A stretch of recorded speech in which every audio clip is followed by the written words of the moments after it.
رب اشرح لی صدری ویسر لی امری واحلل عقدۃ من لسانی یفقہوا قولی اما بعد فاعوذ باللہ السمیع العلیم من الشیطان الرجیم بسم اللہ الرحمن الرحیم رب زدنی علما آمین یا رب العالمین۔ السلام علیکم ورحمۃ اللہ وبرکاتہ۔ آج اللہ کی رحمت و توفیق سے ہم انشاءاللہ تعالی آیت نمبر 42 سے 48 تک دیکھیں گے۔ پہلے لفظی اور بامحاورہ ترجمہ۔ واعظ، اور جب قالت کہا الملائکہ فرشتوں نے، یا مریم اے مریم، یا آتا ہے اے کے لیے، ان اللہ یقیناً اللہ تعالیٰ نے ہستفا کی برگزیدہ بنایا ہے آپ کو، و طہارا کی اور پاک کیا آپ کو، وصطفیٰ کی اور منتخب کیا آپ کو، علی النساء عورتوں پر، العالمین سب جہانوں پر، سب جہانوں کی۔ یا مریم اے مریم اقنتی، تم اطاعت کرو لربی کی اپنے رب کے لیے، واسجدی اور سجدہ کرو، ورکعی اور رکوع کرو، مع الراکعین رکوع کرنے والوں کے ساتھ۔ ذالک یہ، من انباء کچھ خبریں ہیں، الغیبی غیب کی، نوحی ہم وحی کر رہے ہیں اس کو الیک آپ کی طرف۔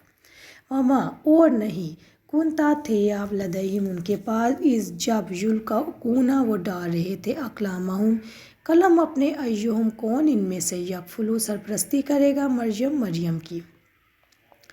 وما اور نہیں، کنتا تھے آپ لدیہم ان کے پاس، اس یختصمون جب وہ جھگڑا کر رہے تھے، اس جب قالت کہا ملائکہ فرشتوں نے، یا مریم اے مریم، ان اللہ یقیناً اللہ تعالیٰ یبشرک کا خوشخبری دیتا ہے آپ کو، ایک بکلمہ ایک کلمے کی، منہ اپنی طرف سے، اسمہ نام اس کا، المسیح مسیح عیسیٰ ابن مریم ہوگا، وجیہاً بہت مرتبہ والا، فی الدنیا دنیا میں، والآخرہ اور آخرت میں، ومن المقربین اور مقرب بندوں میں سے ہوگا، ویکلم اور وہ باتیں کرے گا الناس لوگوں سے، فی المہدی گہوارے میں، وکہلا اور حدیر عمر میں، ومن الصالحین اور نیک لوگوں میں سے ہوگا۔ قالت اس نے کہا ربی اے میرے رب، انا کیسے، یکون ہوگا، لی میرے لیے، ولدن لڑکا، ولم حالانکہ نہیں، یمسسنی ہاتھ لگایا مجھے، بشر کسی بشر نے، قالا اللہ تعالیٰ نے فرمایا، کذالک اسی طرح اللہ تعالیٰ، یخلق پیدا کرتا ہے، ما یشاء جو وہ چاہتا ہے،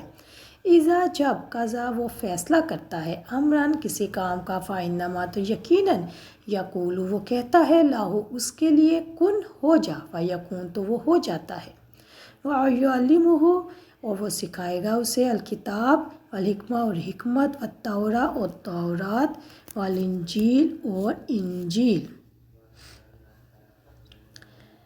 اور جب فرشتوں نے کہا اے مریم یقیناً اللہ تعالیٰ نے آپ کو برگزیدہ بنایا ہے اور آپ کو پاک کیا ہے اور سب جہانوں کی عورتوں پر آپ کو منتخب کیا ہے، اے مریم اپنے رب کی اطاعت کرو، سجدے کرو اور رکوع کرنے والوں کے ساتھ رکوع کرو۔ یہ غیب کی کچھ باتیں ہیں جو ہم آپ کی طرف وحی کر رہے ہیں، ورنہ آپ ان کے پاس موجود نہیں تھے، یعنی حضرت محمد صلی اللہ علیہ وسلم سے کہا جا رہا ہے کہ یہ باتیں آپ کو ہم وحی کے ذریعے بتا رہے ہیں۔ جب وہ اپنے قلم ڈال رہے تھے کہ ان میں سے کون مریم کی سرپرستی کرے گا، اور نہ ہی آپ اس وقت ان کے پاس تھے جب وہ جھگڑ رہے تھے۔ جب فرشتوں نے کہا اے مریم یقیناً اللہ تعالیٰ آپ کو اپنی طرف سے ایک کلمے کی خوشخبری دیتا ہے، اس کا نام مسیح عیسیٰ ابن مریم ہوگا، وہ دنیا اور آخرت میں بہت مرتبہ والا اور مقرب بندوں میں سے ہوگا، اور وہ گود میں بھی اور حدیر عمر میں بھی لوگوں سے باتیں کرے گا، اور وہ نیک لوگوں میں سے ہوگا۔ مریم نے کہا اے میرے رب، میرے ہاں لڑکا کیسے ہوگا، حالانکہ کسی نے مجھے ہاتھ تک نہیں لگایا۔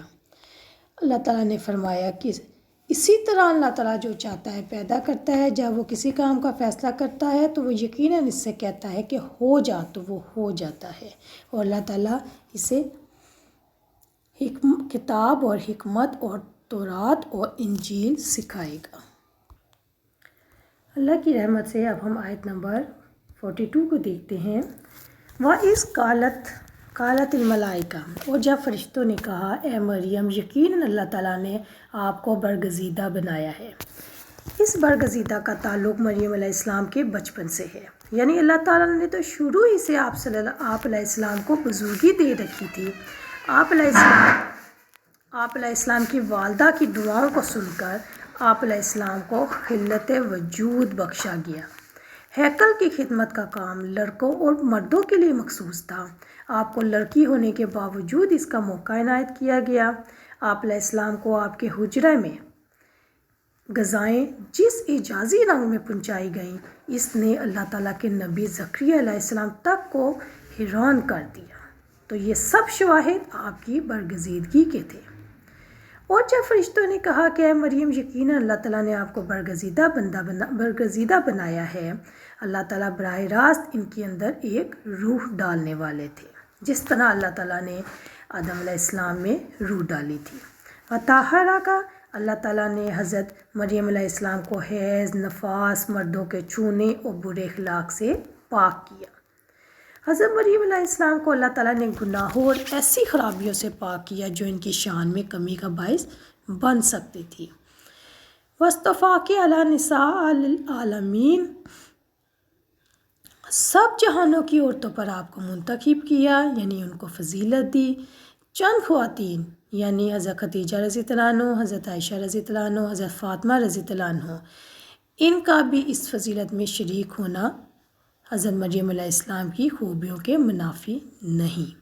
جیسا کہ حضرت ابو موسیٰ اشعری بیان کرتے ہیں کہ نبی اکرم صلی اللہ علیہ وسلم نے فرمایا، عورتوں پر عائشہ کی فضیلت ایسی ہے جیسے تمام کھانوں پر سرید کی۔ سرید جو ہے وہ عربوں کا بڑا پسندیدہ کھانا ہے، ٹاپ کا کھانا سمجھا جاتا ہے۔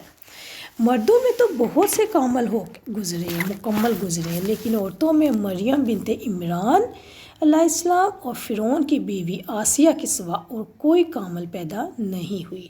مسلم 2431۔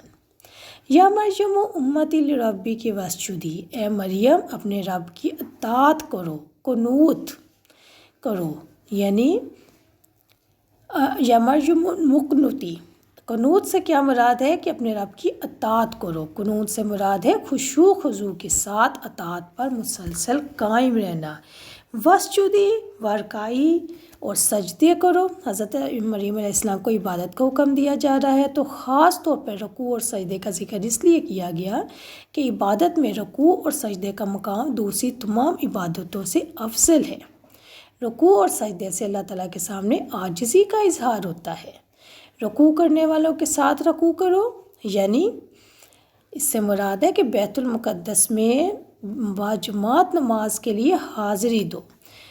جیسا کہ میں نے پہلے بھی ذکر کیا تھا کہ یہ واقعہ حضرت مریم علیہ السلام ہیکل سلیمانی کا جو کہا جاتا ہے، یہ اس سے مراد بیت المقدس ہے جو مسلمانوں کا اول قبلہ مانا جاتا تھا۔ وہاں پہ ان کی پرورش ہوئی، وہاں پہ ان کی رہائش تھی، اور تو ظاہری بات ہے مسجد تھی تو وہاں نماز بھی ہوتی تھی، اس لیے حکم دیا جا رہا ہے کہ جماعت کے ساتھ نماز ادا کرو۔ اس سے یہ بھی بات ثابت ہوتی ہے کہ عورتیں جماعت کے ساتھ نماز پڑھ سکتی ہیں اور اس کی بڑی فضیلت ہے۔ لیکن ایک طرف یہ بھی حکم دیا جاتا ہے، حدیث کا مفہوم ہے کہ عورت جتنا اپنے اندر ہو کے اندر والے کمرے میں نماز پڑھے گی تو اس کے لیے یہ زیادہ فضیلت ہے۔ تو ثابت کیا ہوا کہ اگر مسجد میں ماحول ہے، مسجد کا اس طریقے سے انتظام کیا گیا کہ عورتوں کے لیے پردے کا انتظام ہے اور آپ آسانی سے جا آ سکتی ہیں، کوئی جانے آنے میں مسئلہ نہیں ہے، تو آپ مسجد میں نماز ادا کر سکتی ہیں۔ لیکن ادروائز اگر آپ گھر میں ادا کرتی ہیں تو بہتر یہی ہے کہ اندر والے کمرے میں نماز ادا کی جائے۔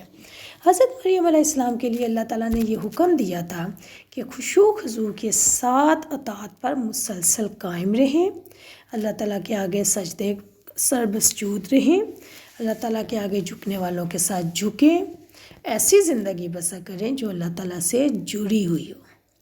ذالک من انباء غیب۔ اب یہاں پہ اللہ تعالیٰ حضرت محمد صلی اللہ علیہ وسلم سے ذکر کر رہے ہیں کہ یہ غیب کی کچھ باتیں ہیں جو ہم آپ کی طرف وحی کر رہے تھے، یعنی آپ اس وقت موجود نہیں تھے، یہ آپ سے بہت پہلے کے حالات ہیں۔ اور یہاں پہ اللہ تعالیٰ اپنے نبی صلی اللہ علیہ وسلم کو حضرت مریم علیہ السلام کے بارے میں جو خبریں دے رہے ہیں کہ وہ اللہ تعالیٰ کی مرضی کے مطابق کن حالات سے گزری، تو یہ سب غیبی معاملات تھے۔ حضور اکرم صلی اللہ علیہ وسلم کو ان کا علم وحی کے بغیر ہو ہی نہیں سکتا تھا۔ اسی بات کو مزید اس پر زور ڈالنے کے لیے، فوکس کرنے کے لیے یا تائید کرنے کے لیے مزید آگے کہا گیا، وَمَا كُنْتَ لَدَيْهِمْ، ورنہ آپ ان کے پاس موجود نہیں تھے جب وہ اپنے قلم ڈال رہے تھے۔ اس سے مراد یہ ہے کہ جس وقت چونکہ لڑکی کا معاملہ تھا تو قرآن اندازی کی گئی کہ کون ان کی دیکھ بھال کرے گا. تو قلم ڈالنے سے مراد یہ ہے کہ لکھ کے نام لکھ کے ڈالے گئے جو جو اس کام میں شامل ہونا چاہتا تھا، قرآن اندازی میں شامل ہونا چاہتا تھا. تو اللہ حضور اکرم صلی اللہ علیہ وسلم کو کہا جا رہا ہے کہ تم تو اس وقت موجود ہی نہیں تھے جب حضرت مریم علیہ السلام کی والدہ انہیں بیت المقدس کے ذمہ دار افراد کے پاس لے کر گئیں، تو ان میں سے ہر ایک کی خواہش تھی کہ وہ ان کی کفالت کرے، لیکن یہ واقعات تمہیں صحیح بتائے جا رہے ہیں. اور یہاں پہ یہ اس بات کی بھی دلیل ہے کہ قرآن حکیم وحی الہی پر مبنی تھا، یعنی صاف پتہ چل رہا ہے کہ یہ وحی اللہ تعالیٰ کے حکم سے آتی تھی، اللہ تعالیٰ کی طرف سے آ رہی ہے، جیسا کہ عربوں کے بیان کے مطابق یہ حضور اکرم صلی اللہ علیہ وسلم کا گھڑا ہوا بیان ہے، تو اس میں کوئی حقیقت نہیں ہے. اس آیت کے بارے میں مزید ہم اگلی ویڈیو میں بات کریں گے. السلام علیکم ورحمۃ اللہ وبرکاتہ.